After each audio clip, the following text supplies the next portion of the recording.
Hey girl, welcome back to this conversation. I am so glad that you are here. My name is Lisa, and today we're talking about how you show up in relationships, the five patterns that you develop if you grew up with an emotionally absent father. Now, let me say this before I jump into those patterns.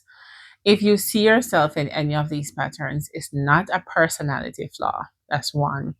And it does not mean that there is something wrong with you. So please don't think of it like that. It's an adaptation to how you were treated as a child. So it's how you survive in your relationships. Okay? Now, every daughter has three needs that must be met by her father. And if these three needs are not met, then you will show up in your relationship in one of these patterns. And those three needs are to be seen, to be chosen, and to be protected. Okay.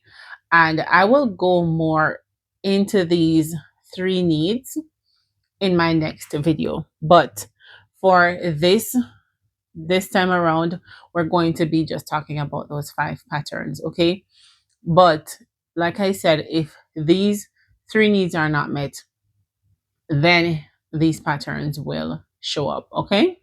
So let's jump into these patterns. So, the first pattern or the first way you show up in your relationship is as an overgiver. So, you give more than you receive.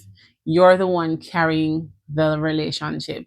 You carry most of the load in the relationship. And that's because you believe that you will be loved if you do all of these things, right?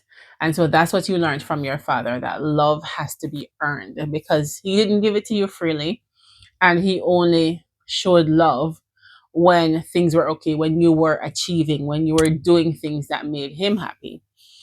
And so that's the first pattern. You may be showing up as, an overgiver in your relationship.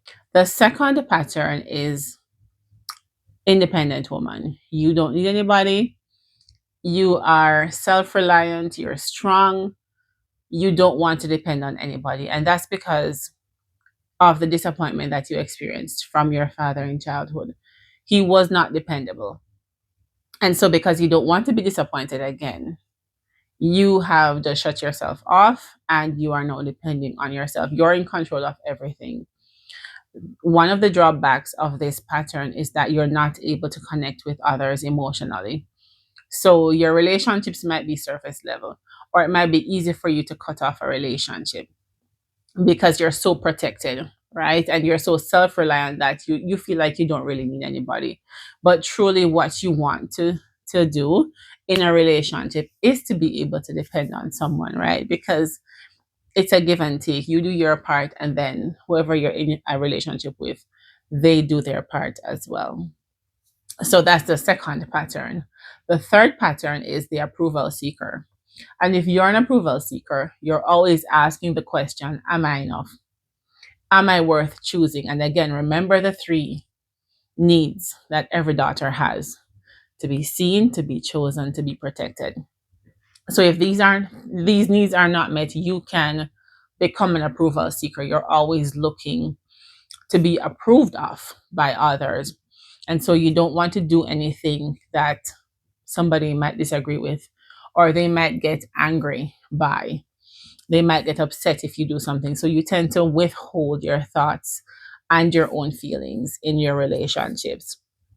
And that leaves you feeling unseen, right? Because you're withholding parts of yourself, just like the independent woman. She's also withholding parts of herself, but you're also withholding parts of yourself as an approval seeker because you don't want to say anything that anybody will get upset by. All right. The fourth pattern is the emotionally unavailable partner cycle. So you're always in relationships with men who are emotionally unavailable, just like your father. And it's a pattern that you're used to. It's very painful, but because your nervous system is so used to it, it's familiar, right? And because that's what you've experienced, that's what you're used to.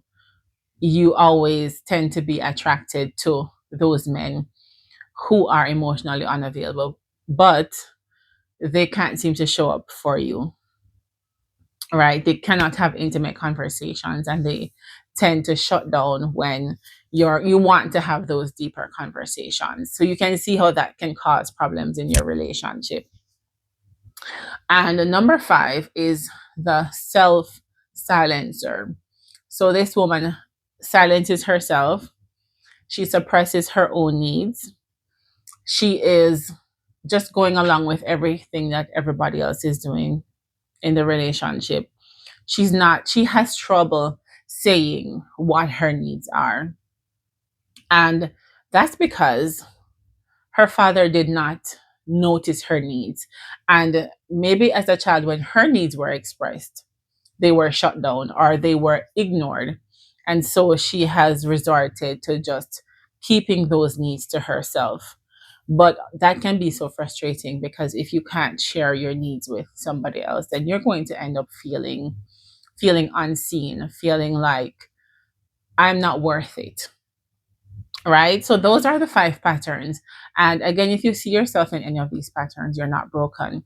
But I wanted to share, if you're comfortable sharing in the comments down below, which one of these patterns do you see yourself in? And in the next video, I'm going to be talking about, again, feeling seen, feeling chosen, and feeling protected by your father, or being protected. And under all of those is being loved, right? So if your father loved you, then he would see you, he would choose you, and he would protect you, right? So you can imagine, if you never got those needs met, then it explains why you show up in the relationships the way you do, and it also explains why you might feel unloved even when somebody loves you. All right. I'm so glad that you joined me. This was a quick one, but I'm hoping that this helps you just to see why you show up the way you do in your relationships. And please join me for the next conversation, the next little talk that we're going to have on those 3 needs that every daughter has. It will shed some more light on why you show up in relationships the way you do. All right. So I'll see you next time. Bye.